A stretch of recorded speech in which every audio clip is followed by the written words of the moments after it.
특히 유학을 생각하고 계신 분들은 어디에서 어떻게 자료를 찾고 또 내 전공에 대한 뭐 최고의 교수님은 어디서 찾는지 아니면 내가 공부할 수 있는 최고의 환경은 어떻게 조성을 해야 되는지 그런 거에 대해서 궁금한 점이 또 있으실 것 같아요. 사실 지니 씨 같은 경우에는 학부 영국에서 나오시고 그다음에 석사를 한국에서 하시고 그다음에 박사를 다시 영국으로 가신 케이스인데 그 스토리에 대해서 제가 오늘 예비 장학생분들께 설명해 달라고 좀 요청을 드렸어요. 그래서 지금부터는 지니 씨께서 본인 세션 진행해 주시겠습니다. 안녕하세요. 제 이름은 임진희라고 하고요. 지금 영국 옥스퍼드 대학교 지리환경학과에서 박사 1년을 거의 이제 끝내가고 있는 어떤 사람입니다. 저는 오늘 이제 송하님께서 IELTS 장학금 지원 그리고 어떻게 하면 잘 지원할 수 있을까에 대해서 상세하게 설명을 해주셨기 때문에 저는 이제 학교에 어떻게 지원을 하면 될까, 프로그램은 어떻게 찾고 어떤 식으로 어떤 순서로 지원을 하는가를 이제 조금 설명을 드리려고 합니다. 저 같은 경우에는 주변에 박사 유학을 간 사람이 없었기 때문에 정말 진짜 여기 나와 있는 대로 맨 땅에 헤딩을 했거든요. 영국에서 박사를 할 때 특히 이제 1년 차로서 어떻게 사는가, 그리고 학교에 지원을 할까, 과에 지원을 할까, 아니면 교수님에게 지원을 하는가. 저는 교수님에게 지원을 하는 게 가장 타당하고 합당하다고 생각을 하고요. 학비는 어떻게 조달할 것인지, 언제 발표가 되는지 등을 오늘 얘기를 해보도록 하겠습니다. 일단 제가 꼭 하나 짚고 넘어가고 싶은 점은 저는 제가 지금 다니고 있는 학교의 지금 다니고 있는 과에 해당하는 설명을 해드릴 수 있다는 점입니다. 모든 과와 모든 학교 전부 다 지원 과정과 지원 필요 서류가 상이하기 때문에 학교 홈페이지를 확인하시는 것이 가장 정확하고요. 그래서 이제 지원은 이러한 순서로 하게 됩니다. 맨 처음에 학교와 과와 지도 교수님 선정을 하고요. 그 다음에 지금 다니고 계시는 학교의 교수님들, 아마 박사 지원하시는 분들은 아마 석사 지도 교수님이 될 것이라고 생각합니다. 그래서 이제 미리 연락을 해주시고요. 그 다음에 이와 동시에 이제 영국에 혹은 뭐 미국일 수도 있고 다른 나라에 있는 지도 교수님께 컨택을 해주시면 됩니다. 그리고 그 이메일이 이제 오기를 기다리는 동안 또는 교수님과 이메일을 주고받고 하는 동안에 이제 지원 서류를 뿌려주시면 되고요. 이제 지원을 하고 8주에서 10주 정도 기다리시면 이제 발표가 이제 나오게 됩니다. 추천서 얘기를 조금 해보자면 Three academic references니까 이제 정말 학업 능력을 증명해 줄 수 있는 사람이 추천서를 써줘야 됩니다. 그러니까 다 교수님이셔야 되고요. 그리고 만약에 석사한 지 조금 오래됐다, 한 5년에서 7년 정도 일을 하다가 나는 박사로 돌아가는 것이다 라고 하는 경우에는 이제 석사 당시 지도 교수님 두 분과 현재 일하고 계시는 직장의 사수님 또는 뭐 팀장님, 부장님 같은 분들께 이제 부탁을 드려도 되는 경우도 있습니다. 학교 홈페이지에 그 추천서 작성해 주시는 분들 성함이랑 이메일 주소를 입력하시면 학교 측에서 바로 이제 그 링크를, 아주 고유한 링크를 이제 송부합니다. 그렇기 때문에 교수님이 어떤 내용을 쓰시는지 뭐 이런 것을 저희가 학생들이나 지원자는 절대로 볼 수가 없고요.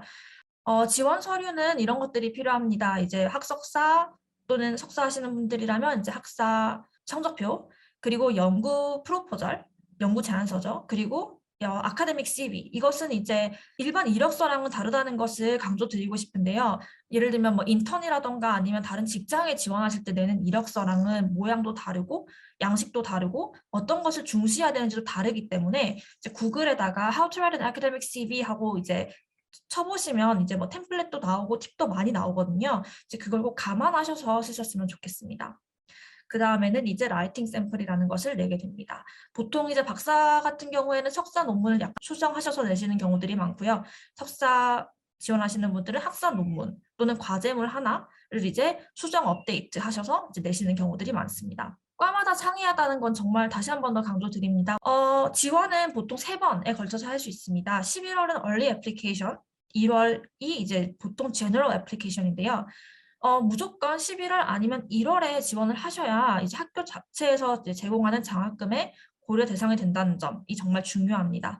만약에 1월까지 학생들이 많이 지원을 했고 학교 측에서 뽑을 만한 사람 다 뽑았네 라고 할 경우에 3월은 아예 열리지 않습니다. 그리고 사람을 뽑는다고 하더라도 일체 장학금을 받으실 수 없다는 점을 고려하셔서 지원을 하셨으면 좋겠습니다.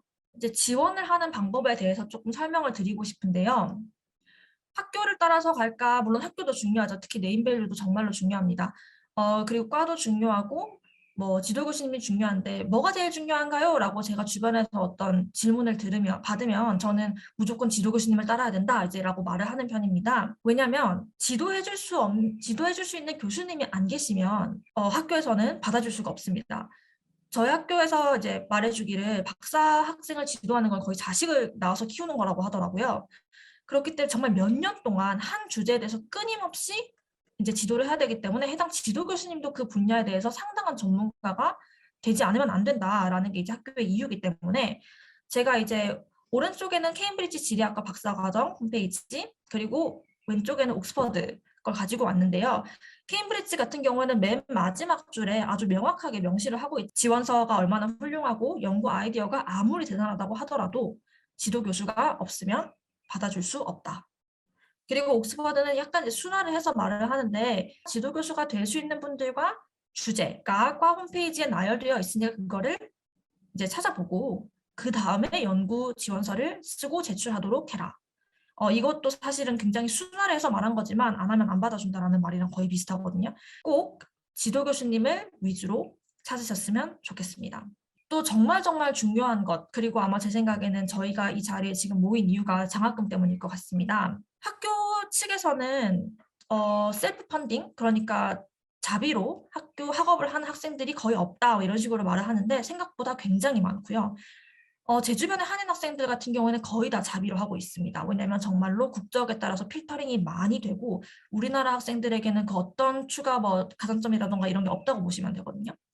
생각보다 이제 자비로 하는 학생들이 많고 그렇기 때문에 여기 와서 뭐 알바를 한다던가 이런 이제 경우도 많다라는 것을 알려드리고 싶습니다. 알바를 하는 게 전혀 나쁜 건 아닙니다. 왜냐하면 과에서 학부생들을 가르치는 세미나라던가 아니면 저 같은 경우에는 이번에 고등학생들을 위한 인강을 하나 녹화를 하거든요. 이런 거는 자기 커리어에도 도움이 되기 때문에 자비로 하는 건 어려워요. 물론 절대로 틀린 말은 아닙니다. 학비가 많이 비싸고 생활비도 정말 비싸기 때문에 하지만 이제 돈을 벌 방도가 하나도 없네 라는 생각은 안 하셨으면 좋겠습니다. 이미 현존하는 프로젝트의 일원이 되셔서 거기서 연구비의 이제 일환으로 장학금을 받으시는 경우가 많고요. 제 생각에 이것은 아마 문과보다는 이과 쪽, 이공계 쪽 학생들에게 이제 해당되는 것이 아닐까 싶습니다. 그리고 이제 옥스퍼드, 케임브리지 같은 경우에는 과 말고 칼리지 제도가 있어서 이제 거기서 장학금을 주는 경우도 있으니까 알아보셨으면 좋겠고요. IELTS를 포함해서 이제 기타 펀딩 지원 재단에서도 이제 여러 가지 기회가 있다는 점 알아보시면 좋을 것 같습니다. 이렇게 해서 박사 합격을 하시고 나시면 대충 이런 어떤 1년을 보내시게 됩니다. 영국은 학기가 3학기고요. first term, second term, third term 이렇게 쉽게 말을 하면 될 것을 굳이 이렇게 라틴어로 어렵게 미커마스, 힐러리, 트리니티라고 말을 하는 학교들이 몇 개는 있습니다. 근데 이제 대부분이 다 그냥 1, 2, 3 이렇게 편안하게 하고요. 제가 UCL에서 학부를 했을 때도 그냥 이렇게 편안하게 말을 했었습니다. 저희 지리학과를 기준으로 말씀을 드리건데 12월 달에 이제 크리스마스 방학 시작하기 직전에 박사 논문 제목과 초록을 제출합니다. 이것을 이제 기반으로 논문 심사위원을 선정하죠.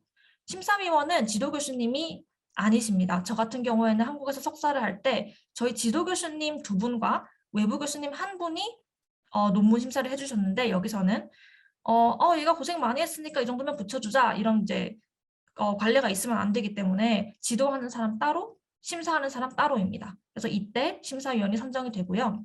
1월 달에 이 초록과 제목을 바탕으로 프레젠테이션을 한번 하고 그것을 더욱 발전시켜서 프로포저를 3월에 냅니다. 말씀드렸다시피 과별로 다르기 때문에 제 친구 영문학과 친구 같은 경우에는 이게 4월 말이었거든요. 그래서 다 이제 확인을 해보시는 것이 좋을 것 같고요. 그리고 나서 이제 3학기인 5월 달에 이제 이 낸 논문 이제 계획서 프로포저를 바탕으로 이제 뭐 구술 시험이라고 할까요? 그런 걸 한번 합니다. 그러고 나서 패스일 경우 2학년으로 넘어가실 수 있고요. 페일일 경우에는 글쎄요, 계속 학업을 하실 수 있을까요? 석사학위로 전향할 것을 권유받는 학생들이 꽤 있다고는 들었습니다. 그래서 이제 4개 카테고리에서 최대한 패스를 잘 하실 수 있도록 패스가 아니더라도 패스 with minor correction 정도면 조금 더 추가하거나 수정해서 다시 한 번 더 하면 되는 거거든요.